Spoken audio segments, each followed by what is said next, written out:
नमस्कार, मी Ketaki चित्तळे. Let's talk वरती तुमचं पुन्हा एकदा स्वागत आहे. सो जे इकडे नवीन आहेत त्यांना मी सांगू इच्छिते की हा जो चॅनल आहे या चॅनलवरती मी केतकी चित्तळे विविध पॉलिटिकल फिलॉसॉफिकल लाईफस्टाईल इश्यूज विषयी बोलते आणि पॉलिटिकल स्पेशली पॉलिटिकल ज्युडिशियरी आणि या संदर्भात जास्त बोलणं होतं. सो आज आपण बोलतोय ताजाच घडलेली घटना आहे, ताजी घडलेली घटना.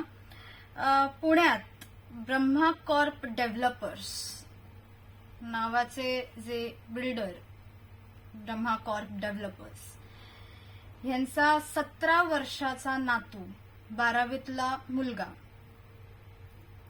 वेदांत विशाल अगरवाल यांनी नशेत दोघांना उडवला. दोघं ऑन द स्पॉट ठार झाले. हे दोघं कोण? अनिश ओमप्रकाश अवधिया आणि अश्विनी कॉस्टा.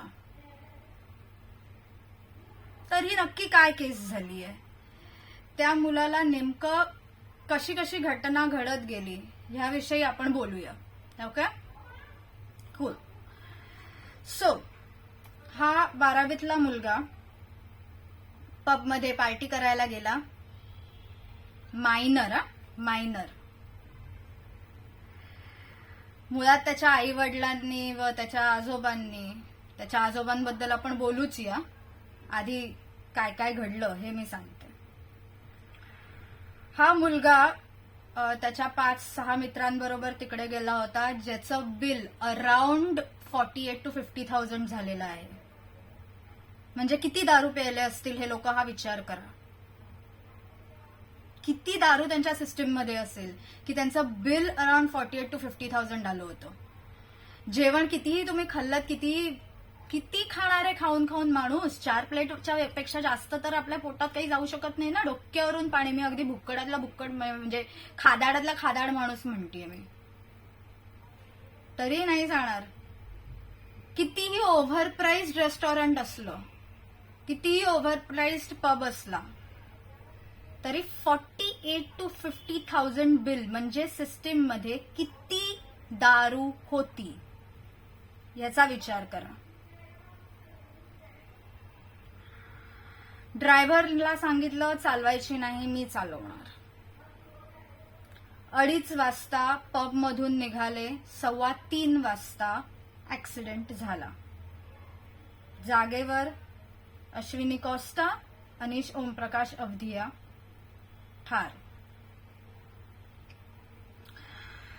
आता तक्रार नोंदवायला गेली ही लोक, म्हणजे त्यांचे जे फ्रेंड्स होते अनिश आणि अश्विनीचे, हे तक्रार नोंदवायला जवळच्या पोलीस स्टेशनमध्ये गेले तेव्हा त्यांनाच आरोपाच्या पिंजऱ्यात उभं करण्यात आलं. त्यांच्यावरतीच असं गुन्हेगार आहेत ते अशा दृष्टीने बघितलं गेलं. त्यांनाच विचारलं की हेल्मेट न घालता तुम्ही का स्कूटी 2 व्हीलर चालवत होतात, इतक्या रात्री तुम्ही बाहेर काय करत होतात. ते मेले आहेत 2 जण, तुकडे झालेत, त्यांच्या बोन्सचे लिटरल चुरा झालेला आहे. तू हेल्मेट घाल, चिलखत घाल, काहीही घालून जरी गेलात तरी इतक्या स्पीडने ती गाडी ठोकली गेलेली आहे की त्या हेल्मेटचाही काही फायदा झाला नसता. आणि पोलीस हेल्मेट का घातलं नाही ह्यावरून त्याच्या मित्रांना विचारतायत, तुम्ही एवढ्या रात्री बाहेर काय करत होतात, हेल्मेट न घालता का चालवत होता. जाणू काय ह्याचीच चूक आहे, 2 व्हीलरवाल्यांचीच चूक आहे. त्या वेदांतनी ठोकली ह्याची काही चूक नाहीये. 17 वर्षाचा मुलगा, मुळात 17 वर्षाचा मुलगा पब मध्ये जाऊन दारू पित होता. ह्याला जबाबदार कोण आहेत? ते पब आणि बारवाले तरी त्याला कसं काय दारू पिऊ देत होते? आणि त्याचे आई वडील काय करत होते? त्यांनी अलाव कसं केलं स्वतःच्या मुलाला? त्यांना काय माहिती नाही स्वतःच्या मुलाची थेरं काय असतील ते? जाऊच कसं दिलं? गाडीला नंबर प्लेट नाही, या माणसाकडे लायसन्स नाही आणि हा चालवतोय गाडी.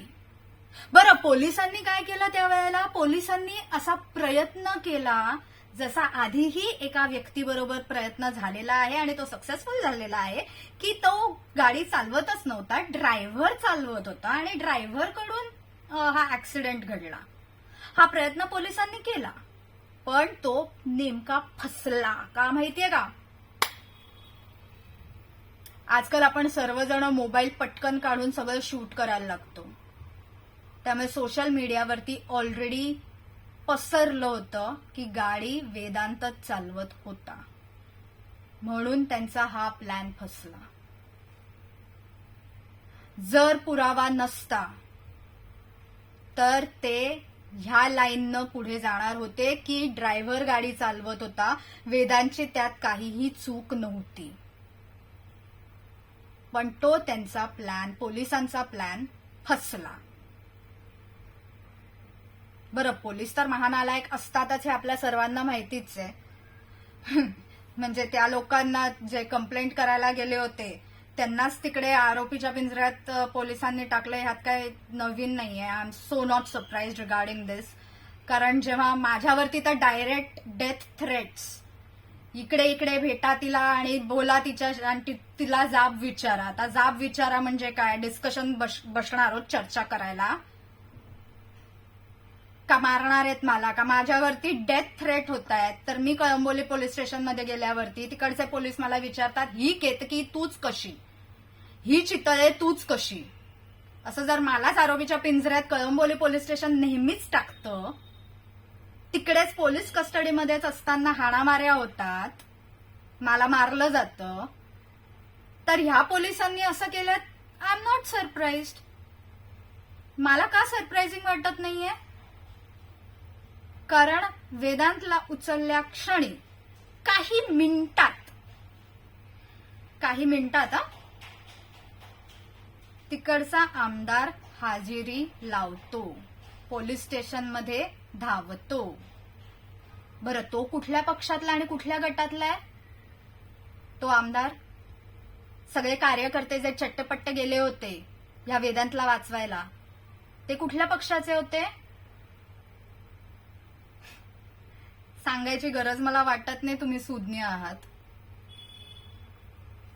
बरं, याच्यानंतर या स्पॉइल्ड चाइल्ड, पॅम्पर्ड चाइल्ड ज्याला मी म्हणते, अतिशय लाडावलेलं बाळ 17 वर्षाचं, यांना बर्गर खायचा होता. म्हटल्यावर पोलीस अगदी तत्परतेने त्या पोरासाठी बर्गर शोधायला निघाले. पहाटे 3:30 4:45 वाजता हे लोक बर्गर कुठे मिळेल हे शोधत त्याला बर्गर खायला घालत होते. माझ्यासारखे सामान्य लोक 16.5 तास भुके म्हणजे आम्हाला भुकं ठेवलं जातं सामान्य लोकांना. का? तर म्हणे ह्या लॉकअप जवळ 1 किलोमीटरच्या अंतरावरती वडापाव आणि भाजीपाववाला आहे. 1 किलोमीटर, फक्त 1 किलोमीटर चालत जायचा रस्ता 1 किलोमीटर, पण तो इतका 1 किलोमीटर दूर आहे. त्यामुळे आम्हाला तिकडून तुझ्यासाठी काहीतरी खायला आणणं फार मुश्किलीचं पडतं. म्हणून तो जोपर्यंत उघडत नाही ना तोपर्यंत आम्ही तुझ्यासाठी काही खायला आणू शकत नाही, असं म्हणून 16.5 तास पोलीस एका सामान्य व्यक्तीला माझ्यासारख्या भुकं ठेवतात.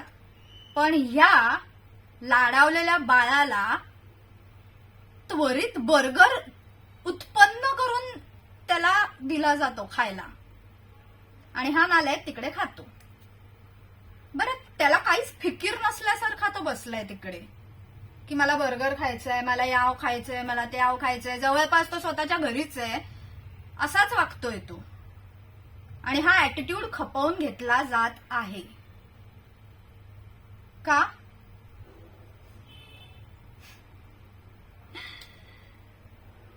हे अगरवाल फॅमिली आणि त्यांचे पोलिसांबरोबरचे जे काही टायअप्स म्हणा किंवा त्यांचे रिलेशनशिप्स म्हणू शकतो आपण, रिलेशन्स म्हणा, हे काही नवीन नाही आहेत. आणि नाही त्यांचे ह्या पर्टिक्युलर ह्या विशिष्ट परिवाराशी किंवा पक्षाशी जी काय नाती आहेत, नाती संबंधी आहेत, ज्यांचे कार्यकर्ते आमदार लगेच धावत जातात त्या पोराला वाचवायला, तीही नाती काही नवीन नाही आहेत. कशी नवीन नाही आहेत? या पोराला याचे जे आजोबा आहेत सुरेंद्र अगरवाल यांनी परदेशी जाऊन सिंडिकेटला पैसे देऊन खुनाची सुपारी दिली होती. एका व्यक्तीचा खून करण्याची सुपारी दिली होती. सिंडिकेटला पैसे दिले होते. सिंडिकेटला सुपारी, कळतंय का? सिंडिकेटला सुपारी दिली होती. आणि असं असताना ह्याच्या विरुद्ध मोका लागू शकतो. तो मोका न लावता ह्याला अटकही होत नाही. ह्या माणसाला, या सुरेंद्र अगरवालला अटकही तेव्हा होत नाही आणि जामीन मिळून हा माणूस आत्ता जामिनीवरती मोकळा हिंडतोय. आणि असा आजोबा स्वतःच्या नातवाची गॅरंटी देतोय की बघा माझा नातू परत असं कधी वागणार नाही, ह्याची गॅरंटी ना मी देतो. अरे वा, तुझा नातू काय प्लेग्राऊंड मध्ये कोणाशी तरी खेळत होता आणि मग कोणाची तरी क्रिकेट खेळताना काच फुटली आणि याव झालं त्याव झालं, अशी गॅरंटी देतोय का तू? असं बोलणं आहे तुझं? अहो काय चाललंय हे? हा काय ऍटिट्यूड आहे? दोघांची इकडे हत्या झालेली आहे आणि जज तिकडे सांगते 300 शब्दांचा एक एसे लिही. काय टॉपिक? तर effect of road accident and their solution. म्हणजे एका जीवनाचं व्हॅल्यू 150 शब्द आहेत फक्त. आणि road accidents and their solution यावरती एक इतका दारू पिऊन नशेत असलेला मुलगा ज्यांनी ठोकलेला आहे तो देणारे सोल्युशन्स रोड ऍक्सिडेंट्स कसे थांबवायचे यावर. Are you effing kidding me right now with this? Genuinely आपल्यासारख्या सामान्य माणसाच्या मेंदूला झिंझिण्या येतील असा अख्खा प्रकार आहे हा. Like WTF is this? Judiciary इतक्या तत्परतेने हॉलिडे कोर्ट लावतं आणि ह्या मुलाला 24 तासही तो आतमध्ये नाहीये यार. 12 ते 15 तासाच्या आत त्याला बेल मिळते आणि तो घरी निघून जातो. इतकी फास्ट सगळी प्रक्रिया चालू आहे की त्याचा पासपोर्टही जप्त होत नाही. जो टेक्निकली त्याचा पासपोर्ट जप्त व्हायला होता तोही त्याचा होत नाही. त्याच्या घरी जाऊन त्याचे डॉक्युमेंट्सही घेतले जात नाहीत. व्हेरॅज घेतले जायला हवे होते. त्यांनी 2 खून केलेले आहेत. पण अर्थात ज्याचं रक्तच म्हणजे त्याचे आजोबाच सिंडिकेटला खुनाची सुपारी देऊन येतात त्यांच्यासाठी हे काय नवीन नाही ना. एका ऑलरेडी गुन्हेगार आजोबांनी स्वतःच्या नव गुन्हेगार नातवाचा ताबा घेतला. ह्यात आश्चर्य वाटण्यासारखं, या आश्चर्य वाटू नये है ना? काय वाटतं तुम्हाला? पण हे जे नैतिक ज्युडिशरी किती नैतिक आहे याव ने त्याव, पण रामशास्त्री प्रभुण्यांबरोबरच ही जी नैतिक ज्युडिशरी होती ना ती मेली आहे. ती खलास झाली आहे. हे समजून घ्या. आता ज्युडिशरी कशावर चालते? दामाजी पंत यावर ज्युडिशरी चालते. या फंडा, या प्रिन्सिपल वरती ज्युडिशरी चालते. पैसा फेक तमाशा देख. पैसा असेल तुमच्यावरती तर थोबाड्यावरती पोलिसांना विकत घ्या, फेका तो, घ्या विकत त्यांना,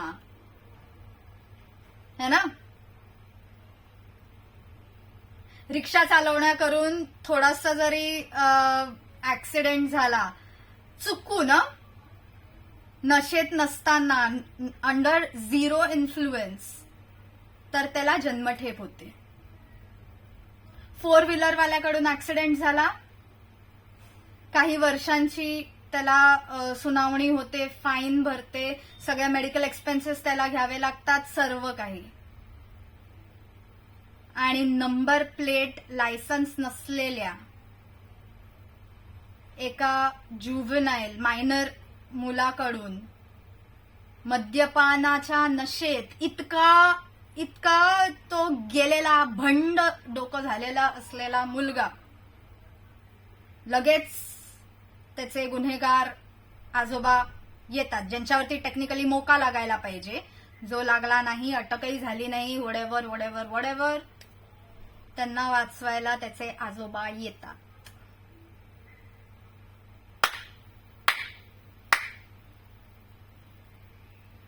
सेक्युलर इंडिया, करेक्ट. सगळ्यांसाठी कायदा एकच आहे, राईट. कसा काय हो?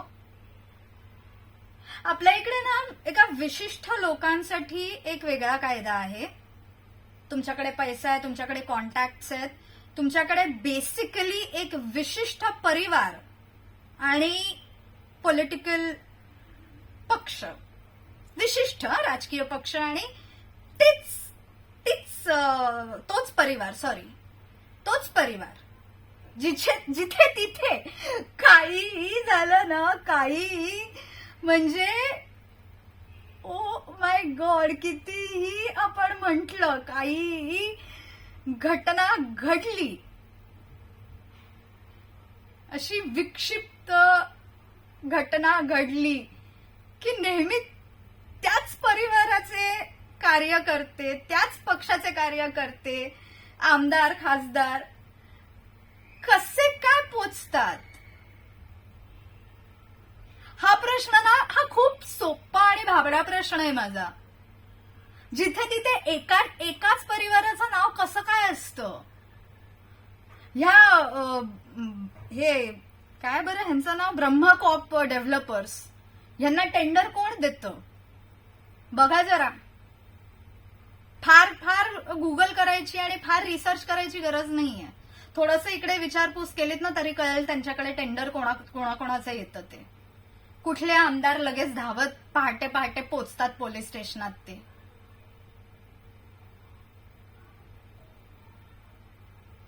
अपशब्द वापरायचे नाहीत ना, म्हणून मी जरा स्वतःला कंट्रोल करते की आपण अपशब्द वापरायचे नाहीत. That's it.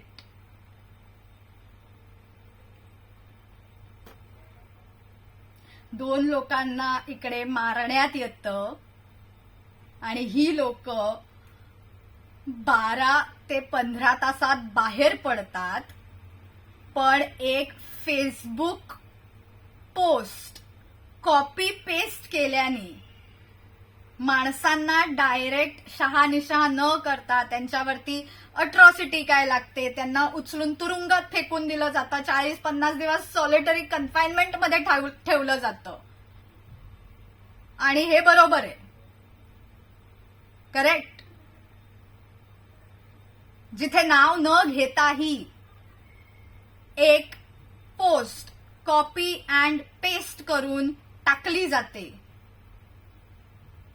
कितीतरी लोकांना त्यांनी त्यांच्या सोशल मीडियावरती काही आपली मतं मांडली आहेत म्हणून त्यांना डायरेक्ट उचलून आत फेकण्यात आलेलं आहे. मी एकमेव नाहीये त्यातली, बरीच लोक आहेत. त्यांना आत फेकलं जातं आणि हा मुलगा दोघांचे खून करतोय, त्याला जुव्हेनाईल कोर्टमध्ये घेतलं जातं. निर्भया प्रकरणानंतर ऑलरेडी हा लॉ पास केला गेलेला आहे की जर का हिनस क्राईम झाला, म्हणजे फार गंभीर गुन्हा जर का एका मायनर कडून झाला, नाबालिक व्यक्तीकडून झाला, तरीही त्यांना अडल्ट म्हणूनच बघण्यात आलं पाहिजे. ह्या पोरासाठी जुव्हेनाईल कोर्ट कसं काय उभं राहतं? याला अडल्ट म्हणून ट्राय का नाही केलं जात?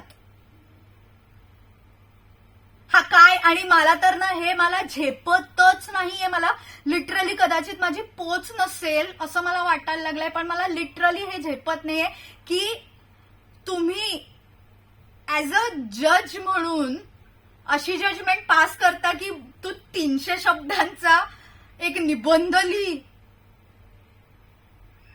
सिरियसली सिरियसली म्हणजे अरे किती किती किती पैसे खाल्ले आहेत हो तुम्ही. पोलिसांनी जेव्हा सिंडिकेटला पैसे दिले तेव्हा मोका लावला नाही, काहीच अटकही केली नाही, काही गुन्हा नाही, असाच जामिनीवरती सुरेंद्र अगरवाल बाहेर आहेत. तसाच हा वेदांत विशाल अगरवाल असाच बाहेर आहे. त्याला किमान अटक झाली कारण पोलिसांना ते लपवता आलं नाही. कारण ऑलरेडी तिकडे मोबाईल्सवरून बाकीच्यांनी जे तक्रारदार आहेत त्यांनी ऑलरेडी हे काढले होते, शूटिंग केलं होतं, फोटो काढले होते, शूट केलं होतं, म्हणून त्याला पकडता आलं नाही. त्यांना ते केस फिरवता आली नाही. ती फिरवता आली असती तर ती नक्कीच फिरवली गेली असती, हे मला 100% वाटतंय. पोलीस आत्ता जागे होत आहेत आणि म्हणतायत नाही नाही नाही आम्ही पुन्हा अपील करणार आहोत. का करणार आहेत? कारण त्यांच्यावरती प्रेशर आलेला आहे. कारण लोकांनी हा मुद्दा उचलून धरलेला आहे. लोक हे प्रश्न विचारायला लागलेले आहेत. म्हणून सोशल मीडियावरती ही बातमी पसरलेली आहे, म्हणून पोलीस आता त्यांचा हे फिरवतायत, त्यांचा जो स्टँड आहे तो फिरवतायत.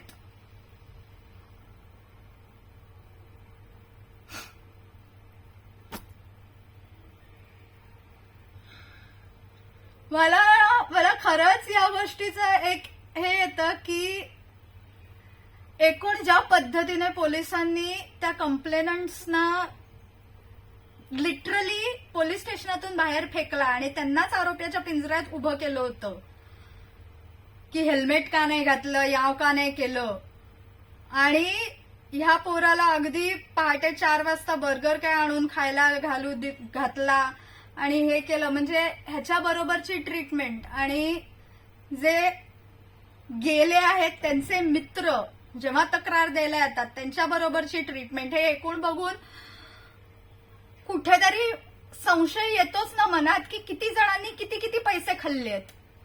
मग एवढे पैसे खाल्लेले आहेत, एवढे पैसे त्यांच्या तोंडावरती फेकण्यात आलेले आहेत, तरीही कुठलाही पोलीस कर्मचारी सस्पेंड झाला आहे का? त्याला नोकरीवरून काढून टाकण्यात आले आहे का? त्यांच्यावरती काही गुन्हे दाखल झाले आहेत का? हा प्रश्न मनात येऊ नये.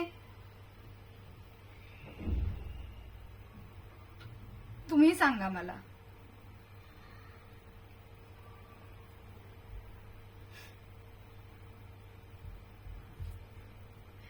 आपल्या इकडे ना 2 प्रकारचे हे आहेत.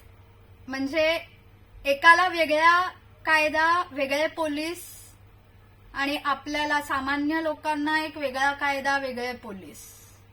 आणि मायनॉरिटीज तर वेगळ्याच जगात जगतात. म्हणजे त्यांचं जगच वेगळं आहे कम्प्लिटली. आपलं जग एक आहे, पण कायदा आणि पोलीस वेगवेगळे आहेत ट्रीटमेंटच्या हिशोबाने. आणि मायनॉरिटीजचं जगच वेगळं आहे.